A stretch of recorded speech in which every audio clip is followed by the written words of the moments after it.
Bonsoir chers auditeurs et chères auditrices de notre web radio R212, Marouane Bouchiki, en sa qualité d'internaute invité, partage son avis et sa réflexion avec vous dans cet article intitulé Le spectre des hausses des prix qui menacent le budget des Marocains. Le voici en podcast pour vous. Marouane Bouchiki ouvre son propos en dressant un constat préoccupant de la manière suivante.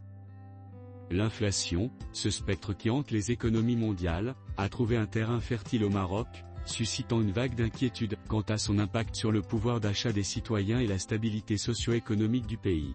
Les prix, en constante ascension, s'imposent comme un sujet brûlant, alimentant un débat public nourri et des appels pressants à l'action tels que le boycott sur les réseaux sociaux. L'internaute invité analyse ensuite les causes profondes de cette inflation, ainsi. Une conjoncture inflationniste multidimensionnelle, l'inflation au Maroc est le fruit d'une conjoncture complexe, résultant d'une combinaison de facteurs internes et externes. La flambée des prix des matières premières sur les marchés internationaux, notamment le blé et le pétrole, qui a heureusement commencé à baisser mais sans un réel impact sur le marché national, ce qui représente un paradoxe, et cela interpelle plus qu'un sur la possibilité qu'il y ait une entente, connivence, entre les importateurs afin de fixer des prix de manière concertée, ce qui limite la concurrence loyale et maintient des prix artificiellement élevés, a eu un impact direct sur les coûts de production, engendrant une spirale inflationniste. De plus, les pressions inflationnistes internes, liées à la hausse des coûts de transport et à la demande croissante des consommateurs, face à la politique agricole du gouvernement que l'on baptise Maroc vert ou plutôt Génération Green, puisqu'on vient de changer l'appellation de ce plan noir qui a mis à sec notre potentiel hydrique, qui consiste d'exporter toutes nos richesses en légumes et fruits vers l'étranger sans se soucier de la sécurité alimentaire de notre pays. Dans cette même optique, la vision du gouvernement s'aligne sur celle du patronat, consistant à servir les intérêts des grands félins, une pléiade de richards bénéficiant de tous les avantages fiscaux, pour couler leurs marchandises en Afrique ou en Europe, malgré que ces derniers en sont les principaux responsables de la crise hydrique du fait qu'ils ont ciblé des cultures hydrovores. À titre informatif, le dit secteur pèse pour 87% de la consommation directe annuelle en eau du royaume. Or, qu'en est-il des intermédiaires ou chanaka en arabe, des spéculateurs sans vergogne cupides qui n'ont rien à voir avec le métier d'agriculteur noble, qui profitent de l'absence de contrôle, d'un cadre juridique efficace et des limites d'un organe de gouvernance censé sanctionner les pratiques anticoncurrentielles.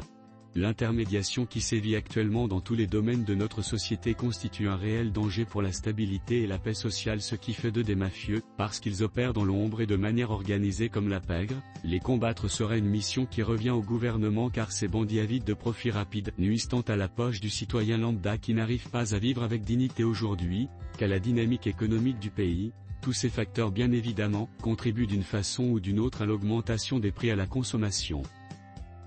Marouane Bouchiki approfondit ensuite son propos en évoquant les conséquences directes de cette inflation sur la population de cette manière. Les conséquences socio-économiques d'une inflation galopante. L'inflation a des conséquences socio-économiques profondes, affectant le quotidien des citoyens et la dynamique économique du pays. La diminution du pouvoir d'achat des ménages, particulièrement ceux à faible revenu, est une réalité palpable. Les familles sont confrontées à des difficultés croissantes pour accéder aux biens essentiels, menaçant leur bien-être et leur sécurité alimentaire.